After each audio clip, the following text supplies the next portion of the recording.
Hello, good morning, students. Today we going to discuss objective questions of quadrilateral. We now doing quadrilateral lesson number 8. Okay, after 6 we started number 8. Now in first lecture you go through classification of quadrilateral and midpoint theorem. In second lecture of this lesson I have given you 5 extra sums and 4 homework sums. In third lecture of this lesson, I solve 8 sums from workbook. 8 sums from workbook. Okay, in previous lecture of 2 marks. Today is the last lecture of this lesson, and we going to discuss objective questions. Sorry, one more lecture will be there. Okay. Now, look at first one. If you have workbook, then open it. Now, first statement, opposite angles of a parallelogram are supplementary angles. So, actually it is false. Why? Because they are equal. Opposite angles of a parallelogram equal. Adjacent angle supplementary होता है, वो हमें पता है. Number 2, opposite angles of a rectangle are supplementary. Obviously, क्योंकि rectangle में सारे angle 90-90 होते हैं, तो ऑपोजिट एंगल इक्वल भी होते हैं और सप्लीमेंट्री भी होते हैं. ओके, तो सेकंड वन इज ट्रू, लेकिन फर्स्ट में जो बात है ना ऑपोजिट एंगल सप्लीमेंट्री, वो बात गलत है. Okay. Number 3, when the mid points of the sides of any quadrilateral are join in order a parallelogram is form. आप एक काम करो, कोई रफली कैसे भी क्वाड्रिलेटरल बना दो, कैसे भी, एनीवे, और सभी का रफली मिड पॉइंट आप मार्क करो और इसको ज्वाइन करो, तो जो क्वाड्रिलेटरल नया बनेगा ना मिड पॉइंट को ज्वाइन, वो ऑब्वियसली पैरेललोग्राम ही होगा. ओके, तो you just remember this way. Why, वो हम इसकी प्रूफ के साथ बात नहीं करेंगे, हो सकता है, क्योंकि अभी आपके वो सिलेबस में नहीं है कि वो क्यों है, लेकिन वो भी अभी कहीं पर ये सी बात टेक्स्ट बुक में भी नहीं होगी, लेकिन एक एक्स्ट्रा पॉइंट की तरह याद रखो कि कोई भी क्वाड्रिलेटरल के मिड पॉइंट को ज्वाइन किया जाए तो जो मिलने वाला नया क्वाड्रिलेटरल बनेगा ना वो पैरेललोग्राम भी होगा. Okay. 4, diagonal of a rhombus are equal. वो गलत है, क्योंकि diagonals of a rhombus perpendicular. मैंने जो करेक्शन किया ना इसके, मतलब हम स्टेटमेंट को रेक्टिफाई मतलब करेक्ट भी करते हैं ट्रू फॉल्स देने के बाद, फॉल्स देने के बाद. ओके. अगर रेक्टेंगल या स्क्वायर होता ना तो इक्वल होता. 4 नंबर में रेक्टेंगल या स्क्वायर की बात करते हैं ना तो डायगोनल इक्वल होते. Every rectangle is a square, वो गलत है. Every square is a rectangle. आपको मैं फिर से वो याद करवा दूँ, मैंने जो पहले लेक्चर में आपको सिखाया था ना वो सारी बातें. देखो, आप पैरेललोग्राम से स्टार्ट करो ना, तो पैरेललोग्राम के अंडर में रेक्टेंगल और रोम्बस आता है और इसके अंडर में स्क्वायर आता है.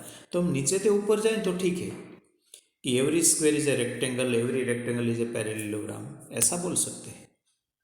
लेकिन every rectangle is a square ऐसा नहीं बोल सकते. समझ में आया?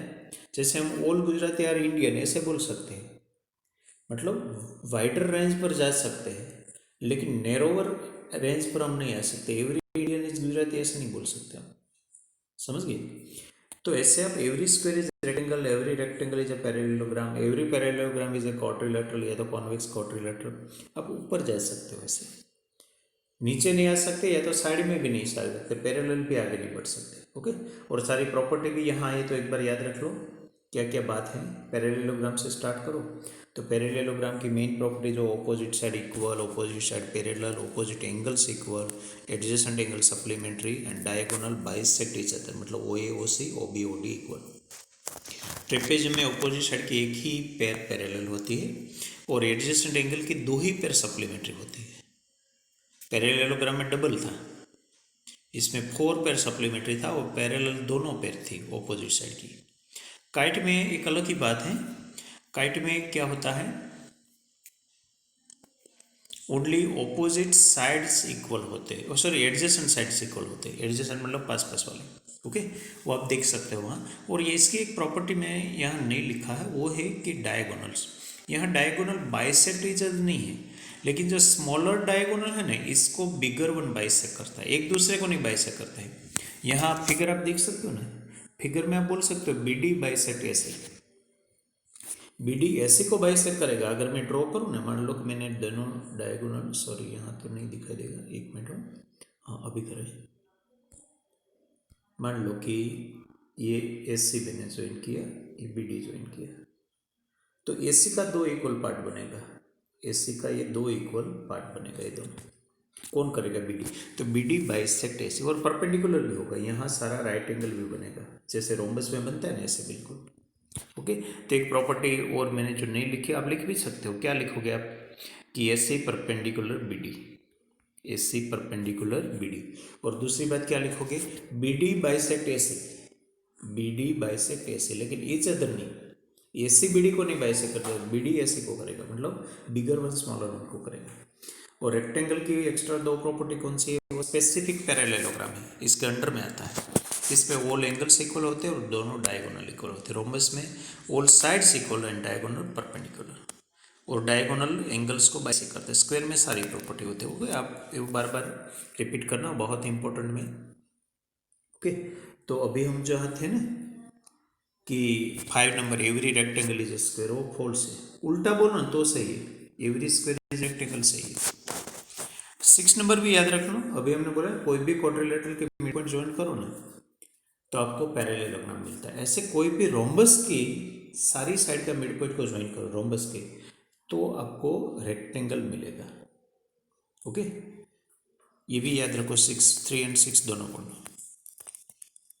Rectangle is form by joining in order the mid point of the side. तो मतलब रोम्बस के मिड पॉइंट को ज्वाइन करो, रोम्बस के साइड के मिड पॉइंट को ज्वाइन करो तो रेक्टेंगल। उल्टा भी है वो इसमें 6 में, रेक्टेंगल के मिड पॉइंट को ज्वाइन करो तो रोम्बस। समझ गए, मतलब रेक्टेंगल में से रोम्बस, रोम्बस में से रेक्टेंगल। लेकिन कैसे बनता होगा समझ में आया, साइड्स के मिड पॉइंट को ज्वाइन करने से। 7, if any vertex of a triangle and the midpoint of the sides of the triangle are vertices of a parallel, वो मैंने पहले लेक्चर में बताया था। ओके, मिड पॉइंट थ्योरम के बाद के टॉपिक में, कि इसमें 3 पैरेललोग्राम बनते हैं। तीनों मिड पॉइंट ज्वाइन करो और कोई एक वर्टेक्स ले लो तो आपको क्या मिलेगा, पैरेललोग्राम मिलेगा। ओके, ऐसे 3 पैरेललोग्राम बनते हैं। ओके, वो रिफर करना थोड़ा, पहले दिन का 2 मैंने पेजेस दिया था ना वो। Number 8, a square is formed by joining in order the midpoint of the side of square। वो भी ट्रू है, वो एक पे और याद रखो, स्क्वायर के मिड पॉइंट को ज्वाइन करो तो स्क्वायर बनता है। देखो तीसरा ऐसा स्टेटमेंट आया, स्क्वायर में से स्क्वायर, रेक्टेंगल में से रोम्बस, रोम्बस में से रेक्टेंगल, वो भी याद रखो, और क्वाड्रिलेटरल में से parallelogram. Number 9, in triangle ABC, PQR are the midpoints of AB, BC, CA respectively. If the perimeter of ABC is 20, then the perimeter of PQR is 40. Actually PQR अंदर बन रहा है, इसकी सारी साइड जो ट्राइंगल ABC की side है ना, इससे हाफ होता है, तो पेरीमीटर भी हाफ बनेगा, डबल नहीं। ओके, तो एक्चुअली आंसर यहाँ 40 की जगह क्या आएगा, 10 आएगा, सो इसलिए फॉल्स है। और number 10, the diagonal of A kite bisect each other, वो मैंने नहीं मना किया था अभी कि एक दूसरे को नहीं बाइसेक्ट कर, बिगर वन है ना वो स्मॉलर को ही बाइसेक्ट करते हैं। ओके, राइट एंगल सही है लेकिन बाइसेक्ट वर्ड के हिसाब से हम फॉल्स बोलेंगे। अभी नंबर 2 में जो मोस्ट ऑफ एंगल रिलेटेड बातें हैं, इसमें पैरेललोग्राम में आपको पता है ऑपोजिट एंगल इक्वल होते हैं और एडजेसेंट एंगल सप्लीमेंट्री होते हैं। सप्लीमेंट्री मतलब 180 सम होता है, मतलब ए प्लस बी करो, बी प्लस सी करो, सी प्लस डी करो या डी प्लस ए करो, 180 मिलेगा। तो नंबर ये देखो, ए में 100 है तो बी ऑब्वियसली 80 होगा, क्योंकि सप्लीमेंट्री का मतलब ओरली हो रहा है सारी बात। हाँ, नेक्स्ट, यहाँ 2 एंगल के रेशियो दिया है, तो रेशियो में आप 7x और 8x करके प्रोसेस भी कर सकते हैं। यहाँ डायरेक्ट आपको फाइंड करना है ना ऑब्जेक्टिव के लिए, तो ऐसे भी कर सकते हो। देखो आपको क्यू फाइंड करना है, तो इसका फ्रैक्शन 8/15 बनेगा। 15 कहाँ से आया, 7 + 8 करने से। अगर मुझे पी फाइंड करना होता तो मैं 7/15 फ्रैक्शन बनाता, बस फ्रैक्शन इंटू टोटल कर दो तो इंडिविजुअल मेजरमेंट पे आपको मिलेगा, लेकिन दोनों का टोटल आपके पास होना चाहिए। ओके, तो आप ऐसे फाइंड कर सकते हैं। यहाँ है ऑब्वियसली, क्योंकि एडजेसेंट एंगल सप्लीमेंट्री होते हैं, मतलब दोनों का सम 180 होता है। तो मैंने सीधा ही 8/15 फ्रैक्शन बना के मल्टीप्लाई बाय 180 कर दिया। ओके, पी होता तो मैं 7/15 करते मल्टीप्लाई बाय 180 करता। Number 3, in rectangle A B C D AC 15 तो BD कितना होगा? अभी हमने नहीं देखा कि रेक्टेंगल में दोनों डायगोनल इक्वल होते हैं, तो obviously AC equal to BD। Okay, तो BD equal to also 15। Parallelogram में अपोजिट एंगल सप्लीमेंट्री होते हैं। देखो ये दिया है और C मांगा गया है, and C first of all opposite angle से, तो सीधी बात है 75 हो गया। समझ में आया? तो ऐसे कोई सम में कैलकुलेशन नहीं है भी बहुत शॉर्ट है। नेक्स्ट भी देखो 5, ABC में DF मिड पॉइंट है और इसमें ट्राइंगल ABC की तीनों साइड दी है। हमें पेरीमीटर DEF का चाहिए, अंदर जो बनने वाला है ना वो, तो ऑब्वियसली तीनों का हाफ कर दो पहले। देखो 7 का मैंने 3.5 किया, 8.5 का 4.2 किया और 7.2 का 3.6 किया, तो मुझे आंसर मिला 11.3। समझ गए? क्योंकि अंदर जो ट्राइंगल मिड पॉइंट को ज्वाइन करने से मिल रहा है, इसका पेरीमीटर हाफ बनेगा। क्यों? क्योंकि सभी साइड, पूरी साइड ट्राइंगल की जो साइड है इससे हाफ होती है। ओके,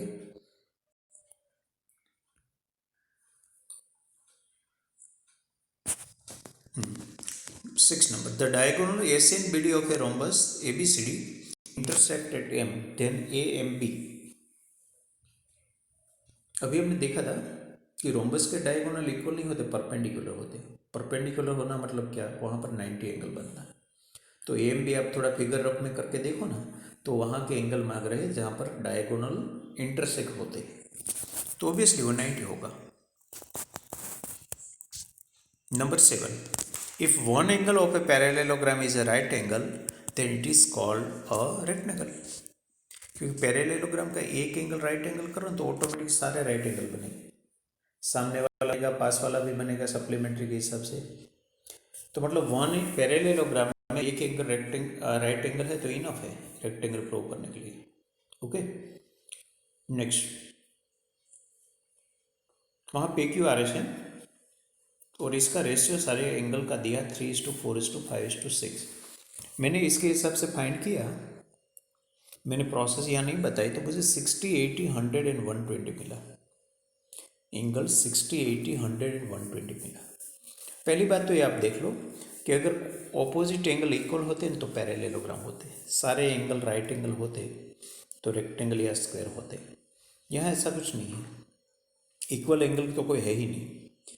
अभी इसमें से कोई दो पेयर सप्लीमेंट्री बन रही, देखो एक तो 120 + 60 करो और 100 + 80 करो।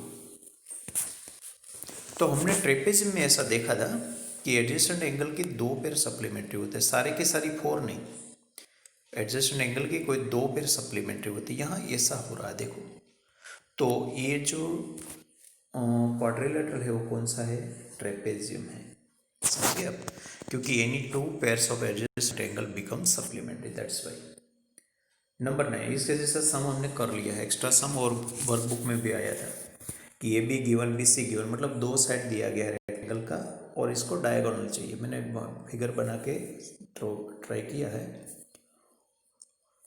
तो पहले तो AB 5, BD भी मैंने ज्वाइन किया और BC 12 दिया है। तो कोई एक ट्राइंगल की बात करो तो मान लो BCD ले, तो BCD में AB 5 है तो सामने वाला CD भी 5 होगा। तो मतलब पाइथागोरस ट्राइंगल में आप हाइपोटेन्यूस फाइंड कर सकोगे। आपको ट्रिपलेट पता है, मैंने ट्रिपलेट शायद दिया है बहुत सारी बार। तो यहाँ 12, 5, 13 होगा, आप कैलकुलेशन करके देखना। लेकिन ऑब्जेक्टिव क्वेश्चन में हम पाइथागोरस फॉर्मूला की कैलकुलेशन नहीं करते हैं, हम ट्रिपलेट याद रख के सीधा आंसर देते हैं। तो ये अगर साइड लाइन 5 होती है ना तो हाइपोटेन्यूस 13 ही होता है। ओके, तो हो गया ओरली, एक फिगर बनाना पड़ा। हाँ, पैरेललोग्राम में XYZW का रेशियो कैसा होना चाहिए? मैंने बोला था कि इसमें ऑपोजिट एंगल इक्वल होता है। ऑपोजिट एंगल इक्वल है इसका मतलब इसका रेशियो का नंबर भी इक्वल होना चाहिए। तो देखो 4:5, 4:5, बाकी सब में ऐसा नहीं हो रहा। Okay, so two opposite angle should be equal, means इसका नंबर भी इक्वल होना चाहिए अगर रेशियो दिया है तो। सो 10 में A। नंबर 11, इसने SP मतलब कोई एक साइड है, वो डायगोनल नहीं है। डायगोनल PR एंड QS बनता है, आप देख के ड्रॉ करके देख लेना।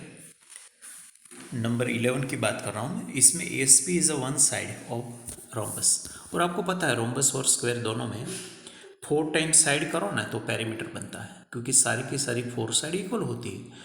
तो टाइम्स 4 कर दो, मल्टीप्लाई बाय 4 करो तो 50 आंसर मिला। समझ गए?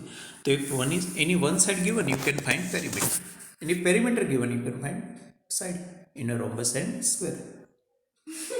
हाँ, ये आपको ज्वाइन करके करना पड़ेगा। देखो X Y Z are mid point of A B B C S C मैंने किया है। अब ड्रॉ नहीं करोगे फिगर तो नहीं पता होगा। तो इसमें देखो क्या पूछ रहे हैं, एक्स बी सी जेड। तो आप एक्स बी सी जेड ठीक से देखो, आपको क्या लगता है? ट्रेपेजियम है ना? Okay, so X B C Z trapezium है। ओके, और मैंने अभी थोड़ी देर पहले बोला था कि 3 पैरेललोग्राम भी बनते, कैसे बनते वो मैं आपको बता देता हूँ यहाँ पे। देखो सपोज मैं वाई जेड ज्वाइन कर दूँ ना, तो देखो अभी एक्स बी वाई जेड वो पैरेललोग्राम है। ओके, ऐसे ही मैं अगर और कुछ थोड़ा करूँ, मान लो कि मैं एक्स वाई ज्वाइन करूँ, तो देखो एक्स वाई सी जेड बन गया। मान लो मैं X Y and Y Z दोनों करूँ और ए जेड एक्स जेड को निकालो, तो ए एक्स वाई जेड, ए एक्स वाई जेड, तो समझ में आया? तीनों मिड पॉइंट आते हैं और कोई एक वर्टेक्स आता है, वर्टेक्स आता है। तो ऐसे तीनों पैरेललोग्राम बनते हैं। क्यों पैरेललोग्राम होते हैं? क्योंकि opposite sides equal and parallel बनती है। वो मैंने तब समझाया था जब इसकी हम डिस्कस कर रहे थे। नेक्स्ट, हाँ, इसमें अगेन रेशियो दिया गया है और इसको पर्टिकुलर एक एंगल चाहिए ग्रेटेस्ट। तो ग्रेटेस्ट इसमें नंबर कौन सा 5, तो मैंने देखो शॉर्ट में फाइंड किया है।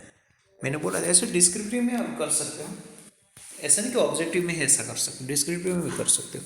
सारे एंगल का मेजरमेंट फाइंड कर सकते हो। देखो मैंने 5 का कैसे किया, मतलब ग्रेटेस्ट जो बी है, बी क्यू ग्रेटेस्ट हो तो आप देख सकते हो इसका नंबर बड़ा है।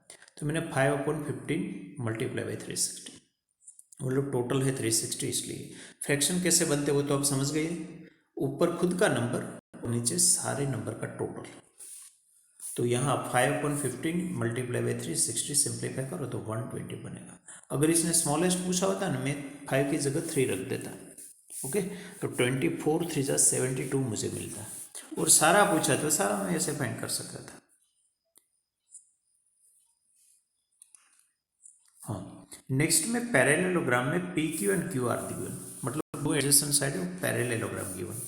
और मैंने आगे अगले प्रीवियस लेक्चर में वर्कबुक के सम में ऐसा एक था कि पैरेललोग्राम का पेरीमीटर की बात थी। पैरेललोग्राम एंड रोम्बस दोनों में पेरीमीटर की बात आए ना, तो आपको 2l+b करना होता है, 2 टाइम्स लेंथ 2 टाइम्स ब्रेथ। तो यहाँ देखो मैंने वो किया 2 इन ब्रैकेट l+b। ओके, सो 12 + 8 20, 22 जा 40, जैसे आप रेक्टेंगल में करते हैं ऐसे बिल्कुल यहाँ पर। और रोम्बस और स्क्वायर में 4 टाइम्स l करते हैं। Number 15, in quadrilateral ABCD AC and BD are perpendicular but they do not bisect each other, then ABCD is what? देखो ठीक से समझना, दोनों परपेंडिकुलर है लेकिन बाइसेक्ट नहीं करते, तो ऑब्वियसली काइट ही होना चाहिए ना। ओके, परपेंडिकुलर है और बाइसेक्ट नहीं करते, ऐसा कभी पॉसिबल है? काइट में ही पॉसिबल, बाकी कहीं पर नहीं है। देखो रेक्टेंगल में भी नहीं है, रेक्टेंगल में परपेंडिकुलर ही नहीं होता। रोम्बस में परपेंडिकुलर और बाइसेक्ट दोनों होता है, स्क्वायर में भी परपेंडिकुलर बाइसेक्ट दोनों होता है। ओके, लेकिन काइट में ऐसा होता है कि ओनली परपेंडिकुलर होते हैं और बाइसेक्ट एक दूसरे को नहीं करते। मैंने बोला था बिगर वन स्मॉलर को करते हैं, लेकिन इसको ईच अदर वर्ड नहीं हम यूज़ कर सकते। ओके, इसके बाद आती है ब्लैंक, जो बहुत सिंपल है, without calculation, just it measures your understanding of quadrilateral. The sum of all the angles of a quadrilateral is 360 degree. ये आपको पता है, जैसे ट्राइंगल में तीनों का सम 180 होता है, ऐसे ऑल 4 का सम यहाँ 360 होता है। Quadrilateral has 4 pairs of adjacent side, वो तो आपको पता है ना, एडजेसेंट साइड बोलो या एडजेसेंट एंगल, इसकी 4 पेयर बनती है, और ऑपोजिट साइड या ऑपोजिट एंगल की 2 पेयर बनती है। ओके, तो 2 एंड 3 दोनों देख लो साथ में। Number 4, if only one pair of opposite sides of a quadrilateral is parallel it is called a trapezium. वो तो डेफिनेशन है ट्रेपेजियम की कि सामने वाली साइड की एक ही पेयर पैरेलल है, दोनों नहीं, दोनों होती तो हम इसको पैरेलेलोग्राम बोलते। Number 5, the diagonal of a square are, बताया ना स्क्वायर में इक्वल एंड परपेंडिकुलर दोनों होते हैं। हमने वो मैंने जब पहला पेज आपको दिया था ना, इसमें ऐसा बोला था कि इसमें रेक्टेंगल की भी सारी प्रॉपर्टी और रोम्बस की भी सारी प्रॉपर्टी एप्लीकेबल है। तो रेक्टेंगल में हमने डायगोनल इक्वल बताया था, रोम्बस में परपेंडिकुलर बताया था। देखो इसमें दोनों आ गए, equal and perpendicular, understood. So square में सारी प्रॉपर्टी आती है। Diagonal of a parallelogram bisect each other, वो तो बहुत अहम प्रॉपर्टी है किसकी, पैरेललोग्राम की। 7, any diagonal of a parallelogram divide it into 2 congruent triangle. Congruent मतलब इक्वल टोटली। तो कोई भी एक डायगोनल अगर आप पैरेललोग्राम की ड्रॉ करो तो टोटली एक और दूसरा मतलब दोनों जो बनने वाला ट्रायंगल है ना वो बिल्कुल इक्वल होगी। तो इक्वल का मतलब यहाँ कॉन्ग्रुएंट है। The diagonal of a rhombus are perpendicular to each other. Okay, वो परपेंडिकुलर होते हैं, इक्वल नहीं। इक्वल क्या होते हैं, रेक्टेंगल में। नेक्स्ट, यहाँ A B C P Q R mid point of A B and A C, then P Q equal to 8.4। तो बी सी कितना होना चाहिए वो आपको पता था कि मिड पॉइंट को ज्वाइन करने से मिलने वाली साइड है वो तीसरी साइड से हाफ होती है।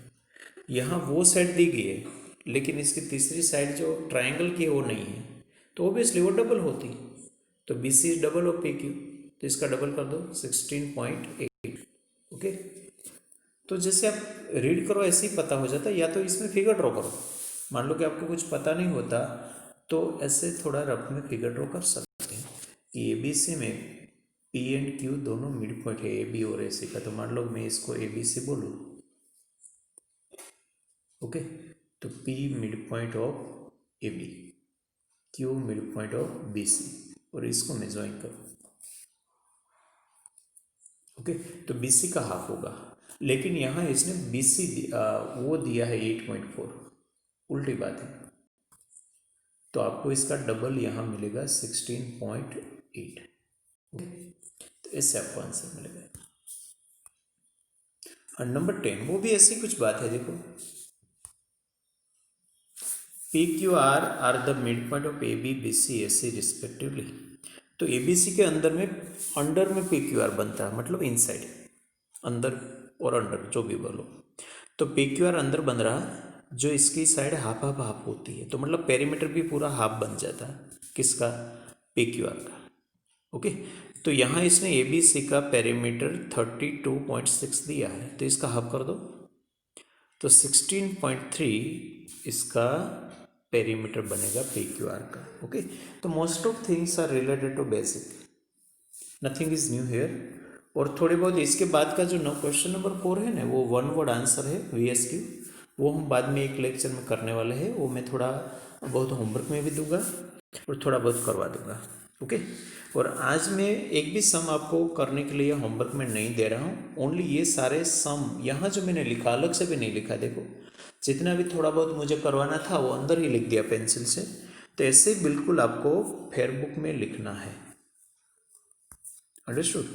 अगर आपके पास वर्कबुक है तो भी लिखो ना, वर्कबुक है तो भी लिखो। ओके, या तो वर्कबुक में सीधा फिल कर दो तो भी नो प्रॉब्लम, लेकिन वर्कबुक है तो। मैंने अगर सॉल्यूशन दिया होता तो फेयरबुक में लिखना पड़ता, लेकिन यहाँ सॉल्यूशन नहीं दिया तो सीधा वर्कबुक में मेरी तरह यहाँ फिलअप कर सकते हो, अंडरस्टूड। तो आपको फेयरबुक के साथ साथ वर्कबुक भी मुझे साइन करने के लिए देनी पड़ेगी अगर आप फेयरबुक में नहीं लिखते तो। अगर फेयरबुक में लिखना है तो पूरा लिखना पड़ेगा, स्टेटमेंट भी लिखना पड़ेगा, फिलअप भी करना पड़ेगा, सारी बात। ट्रू फॉल्स में सीधा ट्रू फॉल्स नहीं, स्टेटमेंट भी लिखना पड़ेगा, बाद में ट्रू फॉल्स बोलो। Okay, without question don't give answer, but if workbook is there your work will be reduced because everything is given there, you just answer them. Okay, तो बस आज ये इतना जो तीनों पेज मैंने दिया है वो या तो आप आप फेयरबुक में या तो वर्कबुक में लिख के मुझे फ़ोटोग्राफ भेजना है, वो आज का होमवर्क है। कोई सम आपको खुद नहीं करना।